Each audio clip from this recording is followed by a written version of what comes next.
మీరేదైనా కోరుకుంటే వెంటనే నెరవేర్చే ఒక చెట్టుందని చెబితే నమ్ముతారా?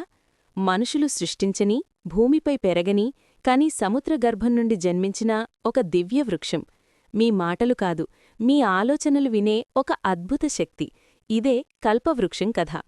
సముద్రమంథనం సమయంలో పుట్టి, ఇంద్రదేవుడు స్వర్గంలో స్థానం పొందిన ఈ వృక్షం కేవలం కోరికలను నెరవేర్చదు, మన జీవితాన్ని ఎలా సృష్టించాలో కూడా నేర్పుతుంది.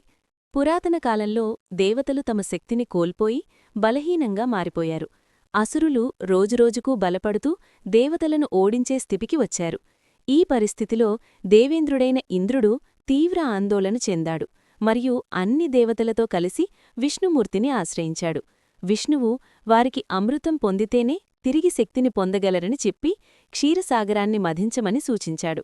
అలా దేవతలు మరియు అసురులు కలిసి మహాకార్యమైన సముద్రమంథనం ప్రారంభించారు. మందర పర్వతాన్ని దండగా, వాసుకి నాగును తాడుగా ఉపయోగించి మథనం చేశారు. పర్వతం మునిగిపోతుండగా విష్ణువు కూర్మ అవతారంగా మారి దాన్ని మోశాడు. ఈ మహామథనంలో మొదట హాలాహల విషం బయటకు వచ్చింది. దాన్ని శివుడు తాగి ప్రపంచాన్ని కాపాడాడు.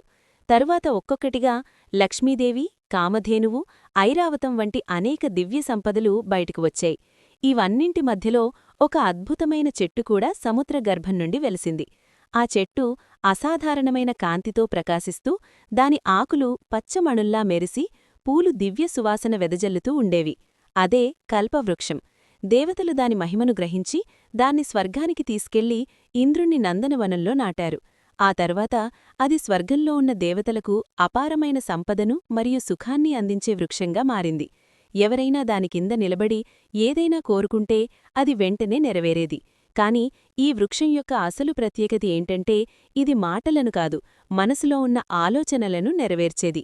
మనసులో ఏ కోరిక వస్తే అదే వాస్తవంగా మారేది.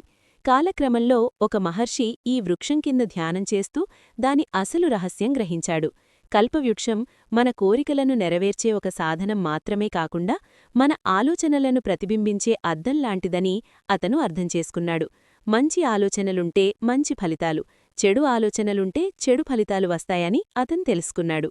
ఈ విధంగా కల్పవృక్షం ఒక సాధారణ దివ్యవృక్షం కాకుండా మన జీవితం ఎలా ఉండాలో నిర్ణయించే మనసు యొక్క శక్తిని సూచించే ప్రతీకగా మారింది. అందుకే పురాణాలలో కల్పవృక్షం కథ మనకొక గొప్ప సందేశాన్ని ఇస్తుంది.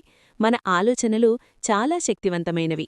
వాటిని జాగ్రత్తగా ఉపయోగిస్తే మన జీవితాన్ని మనమే నిర్మించుకోవచ్చు.